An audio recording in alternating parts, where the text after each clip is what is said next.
y la otra, ¿no? Esto provocó, pues, un elemento muy perverso en la educación, y era que todos los colectivos se atrincheraran. En vez de esa ágora pública que trató de hacer Gabilondo, donde la gente pudiera sentarse, hablar, confrontar, porque cuando decía lo del pacto educativo de Gabilondo, mencionó el PP porque era la parte, digamos, políticamente más relevante. Pero en ese pacto se estableció con todos los sindicatos, con las asociaciones de padres y madres de alumnos, con las asociaciones de alumnos, y se metió a todo el mundo. Él no quiso hablar con nadie, por lo tanto todo el mundo se fue a la trinchera ante una mayoría absoluta y un ministro que lo único que sabía hacer era imponer algo que además nos metía en un retraso en la educación absolutamente perverso. Hubo cambio de ministro, este se marchó y llegó este, Íñigo Méndez de Vigo. Pero ¿de qué más hubo cambio? Pues realmente solo de la cara del ministro. No hubo mucho más. Porque efectivamente se crea en el Congreso, este de aquí soy yo, se crea en el Congreso la subcomisión para el Pacto Social y Político por la Educación, se propuso y todos los grupos aceptamos formar parte de ella, pero realmente la subcomisión lo que se convirtió fue en una colisión absoluta, en una subcolisión entre todos con el Partido Popular. Por una razón importante, y es porque para tenernos en la mesa, Méndez de Vigo nos prometía la inversión, volver a la inversión del 5% del PIB. Y siempre que le decíamos algo, decíamos, oye, pero dinos.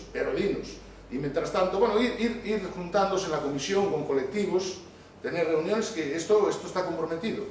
Bien, eso estaba comprometido hasta que el gobierno manda el programa de estabilidad y del plan presupuestario del año 2018, el plan 18-21. ¿Y qué decía ese plan? Pues en el plan le decía a Europa que la educación estaba en el 16, en el 4,02, iba a estar en el 21, en el 3,7. Claro, cuando vimos esto, o sea, cuando vimos, usted nos está diciendo que va a invertir el 5% del PIB y lo que le manda a usted a Europa es totalmente una etapa regresiva hasta llegar al 3,7. Pues mire usted, con estas nos levantamos y nos vamos, pero tomaduras de pelo las justas.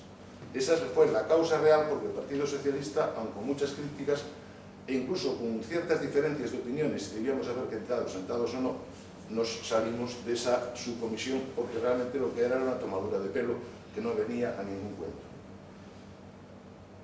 Hay la moción de censura en junio del 18, hay un cambio de gobierno, viene Isabel Celaá de ministra de Educación, Isabel Celaá tiene dos elementos fundamentales, que era, por un lado, revertir los recortes en la educación que se habían hecho anteriormente y proceder al proceso de derogación de la LOMCE. Lo primero que se hizo, por lo tanto, es un Real Decreto, el 7 de marzo del 19, en la que se hacían cosas importantes, y era quitar aquel Decreto Ley 14-2012, que fue el primero que había puesto, de los grandes recortes, y por lo tanto, el incremento de un 20% en la ratio de alumnos por aula se quitó. Acordaros, aquel decreto permitía incrementar la ratio un 20%. Se eliminó el aumento de la parte lectiva que se le aplicó al personal docente, que tenían que dar más horas lectivas, y los 10 días de plazo para hacer una sustitución. Sabéis que no se podía sustituir a nadie hasta que cumpliera 10 días en su casa por enfermedad o por lo que fuera. Entonces, estos tres elementos se eliminaron a un coste importante, que no me acuerdo ahora cuánto fue, pero fue una millonada. La misma millonada que habían reportado ellos. Bien, vienen dos elecciones generales, aquí podría decir lo del consejero aquel, aquí pasó lo que pasó sabemos todos. Hubo dos elecciones generales, en el 4 y en el 11 del año 2019, y los objetivos, por lo tanto, para el curso 19-20 era aprobar una nueva ley educativa y un plan estratégico para formación profesional. Entonces, el PSOE siempre que está aquí, la izquierda nos acusa de muchas cosas. ¿Qué procede cuando estamos así? ¿Asaltar los infiernos o asaltar los cielos? Dicho de otra forma, estamos en el momento real y podemos hacer varias cosas. Quedarnos como estamos o irnos a la utopía. Bien, los socialistas hemos siempre dicho que hay un campo intermedio ahí, que es el campo de lo posible. Entre mantenernos como estamos e ir a una realidad utópica que se enfrenta, y sobre todo con un Congreso tan fragmentado, a una dificultad casi imposible de superar, decimos, oiga, en el terreno de lo posible sí podemos actuar y sí podemos trabajar. Y entonces eso es lo que se decide y por lo tanto se procede a aprobar la LOMLOE, que desde la derecha nos decían que era una ley filocomunista y de todo, y desde la izquierda nos decían que era poco ambiciosa. Al final hemos hecho una ley dentro de lo posible y creo que una ley bastante importante porque eliminaba fundamentalmente todo aquello que había metido la LOMCE. Y en el Congreso se vota con 177 sí, 148 no, 17 abstenciones, y en el Senado se vuelve a votar también con 142 contra 112. Aquí pongo la curiosidad esta porque Unidas Podemos tiene un voto en contra por error del que le dio al botón. Efectivamente.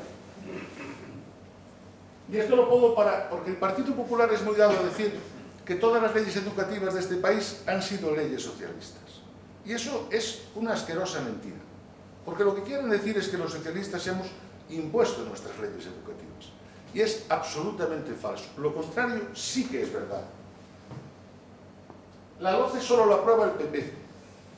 Me parece que tiene un voto más, creo recordar, y no lo corregí todavía, un voto más de un diputado de Coalición Canaria, si no me equivoco. La LOMCE solo la aprobó el PP, solamente con sus votos, no consiguieron ningún voto más. Sin embargo, tanto la LOE como la LOMLOE sí han adquirido un conjunto de partidos muy diversos que al final acordaron votar en favor de la ley.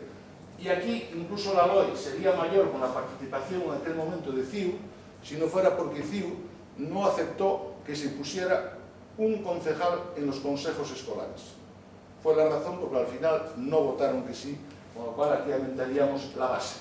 Pero cuando nos dicen, oiga, es que son iguales ustedes, no, mire usted, es verdad que las leyes educativas responden a proyectos socialistas presentados ante las cámaras, pero las leyes que salieron de las cámaras son leyes consensuadas con muchos más partidos. Las leyes del Partido Popular solo salían con sus votos y cuando tenían mayoría absoluta, porque no conseguían el voto de nadie más. Repito, uno de Coalición Canaria, y no sé si en la LOMCE llevaron un voto del Foro de Asturias, que es como si fueran ellos, lo mismo pero con otra marca. Por lo tanto, yo creo que podemos estar orgullosos de nuestra capacidad de diálogo, y por lo menos de los intentos de diálogo que consiguieron que sacáramos leyes sin mayorías absolutas. No necesitamos mayorías absolutas para sacar las leyes, porque seríamos dialogar y compartir un resultado final. Bueno, este libro a mí me encanta, el título. El libro lo leí en diagonal, debo confesar. Pero el título sí me encanta, porque es lo que dice este filósofo inglés, que debe ser un poco el comportamiento de la izquierda o el comportamiento de los grupos de progreso. Quizás tengamos problemas con el optimismo, que a lo mejor no somos muy optimistas de los que no puede venir, pero tenemos la obligación de progresistas y de gente de izquierdas de mantener la esperanza de que los cambios son posibles. Y por lo tanto eso es lo que debe ser nuestro motor de acción. Y yo creo que sí tenemos elementos que nos invitan y nos conducen a mantener esa esperanza en la evolución del sistema educativo. Uno de ellos es los programas de cooperación territorial que ha sacado ya este gobierno. Y este gobierno ha sacado estos planes en pandemia, con volcanes y con guerra de Ucrania. Yendo a Europa, a pesar de los palos, pero invirtiendo en educación porque creemos en la educación y creemos en la educación pública. La cifra de arriba de cada uno de los programas es la cifra total de millones del programa. Y la segunda es todo lo que le viene a Galicia. Esto está todo en los boletines oficiales del Estado. Las cifras están sacadas de ahí, no hay ninguna mentira, se puede ver ahí. Entonces, programas para orientación, 78 millones, a Galicia le vienen 6,5. Para el sistema, para 0 a 3 años, 55 millones, para Galicia casi 3. Financiación de libros, 48 millones, 2. Seguimos, no os quiero decir todos, porque aquí veis que para capacidades digitales, 821 millones de euros, porque la pandemia dejó muy claro las grandes dificultades que existían en la escuela si en un momento dado se necesita volver, no por esta, esperemos que no, pero por lo que pueda venir, y necesitamos mantener colegios donde sí se pueda establecer ese tipo de mecanismos y porque hay formas ya de dar clase que invitan a poder participar de esta modernidad tecnológica, ¿no? Capacidades digitales, porque la formación es muy importante, plan estratégico de impulso del FP, 300 millones que ahora son más, FP dual, para escolarizar en primer ciclo 0,3, aparte de aquello que era para quedar 200 millones más, para Galicia 10,5, sigue con la FP tiene mucho dinero esta vez, porque era la parte más pobre de nuestro sistema educativo, ahora lo sigue siendo, y todo esto es lo que se aprobó y están los BOEs para el curso en este curso. Son todas partidas de los presupuestos generales del año 2021. La partida de becas. La partida de becas se ha incrementado un 45% desde el 2017-18, último año de Rajoy, a ahora, 22-23. Hemos pasado de 1.400 millones a 2.134 millones.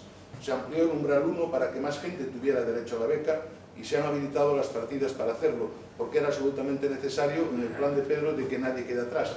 Y por lo tanto teníamos que apostar porque realmente esa universalización de la educación fuera una realidad. Seguramente alguien dirá que hace falta mucho más, pero la subida de 45% es la más alta de toda la historia de este país. El presupuesto de este año de educación, más de 6.000 millones de euros, algo que nos tiene que llenar de alegría también, porque es la partida más alta que ha habido nunca y por lo tanto de ahí salen los dineros con lo que hablábamos antes. Y para la formación profesional, 1.200 millones se repartieron en el último Consejo de Ministros. Pero va a venir mucho más dinero para la formación profesional porque parte de los fondos que vienen de Europa también se van a meter en formación profesional. Aquí también, Luis ya lo sabe, y si siguiéramos andando para abajo veríamos también la parte de Galicia, que ahora no la tengo aquí apuntada, pero Luis lo tiene claro. Y ahora sí quiero hacer dos apuntes finales sobre la ley. Aquellos apuntes que mediáticamente han tenido mayor relieve, ¿no? Se refirió Rogelio un poco a ellos, porque a ella se lo conté, y entonces ya me lo pisó, pero... Repetición de curso. Nos dice ¿qué coño estamos haciendo con la repetición de curso que ya no repetimos el curso? Bueno, el ministro del PP, Íñigo de Vigo, dice he comprendido que repetir curso no es la solución. Ayudar a los alumnos sí. Esto lo dice el que fue ministro del PP de Educación. Y ahora tenemos todo el PP diciendo que hacemos que los alumnos no repitan. Oiga, esto lo dice el que fue ministro suyo.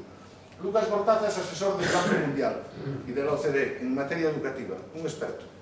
Lleva muchos años en el tema. Y dice, la repetición de curso en España, más de 400.000 alumnos, casi triplica la tasa europea y tiene un gasto de casi 1.500 millones de euros en nuestro país. Estos alumnos españoles no estarían repitiendo con esos mismos conocimientos en el sistema educativo francés o italiano. Pero nosotros le decimos, tú no vales, repites. Y se está aplicando una medida que no solo no funciona, sino que empeora las cosas y cuesta mucho dinero. En la repetición hay consenso científico de que no funciona. Y eso está claro. Lo que dice aquí Méndez de Vigo es después de una charla que tuvo con Andreas Schleicher, de varias, el que hace el informe PISA, el experto del informe PISA. Y lo que dice que la solución es ayudar a los alumnos, es decir, que el programa PROA, los programas de refuerzo, porque la ley lo que obliga es, oiga, los maestros serán aquellos que decidan si pasa o no. Ahora, si pasa, tiene que pasar obligatoriamente con un plan de refuerzo.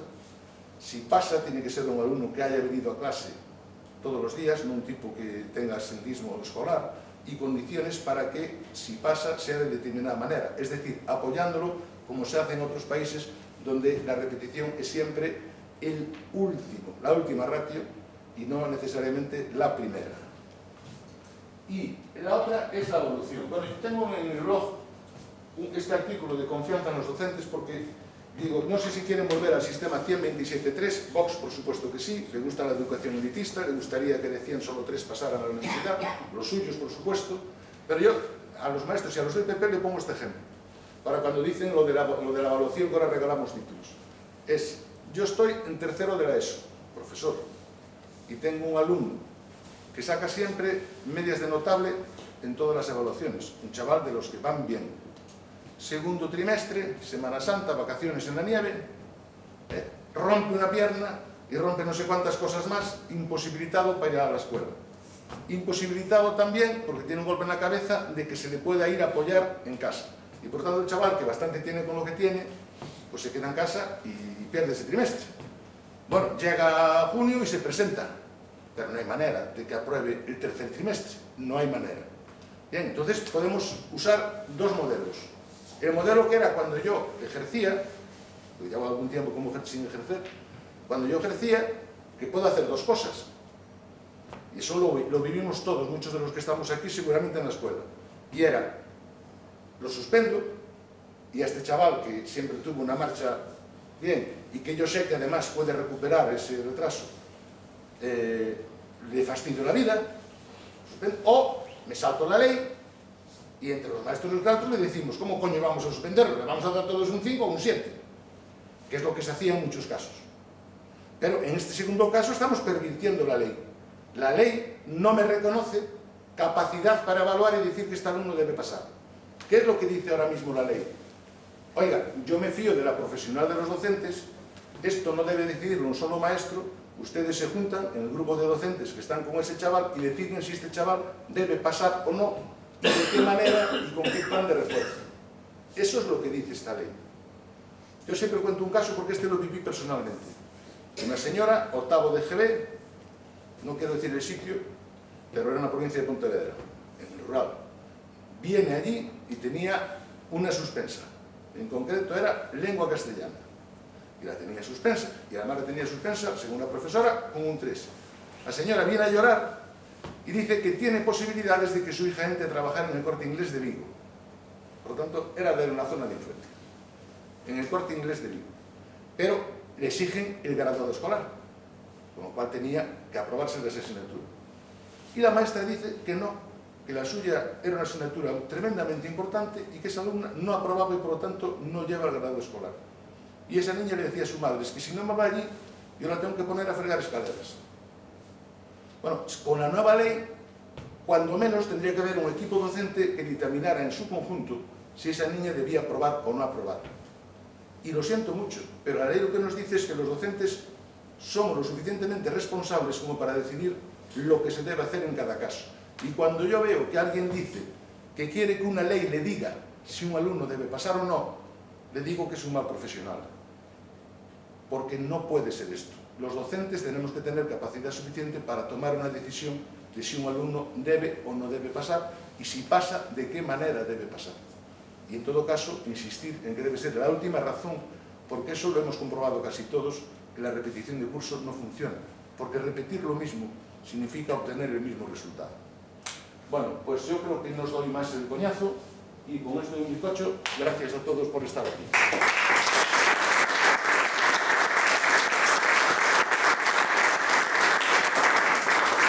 Ya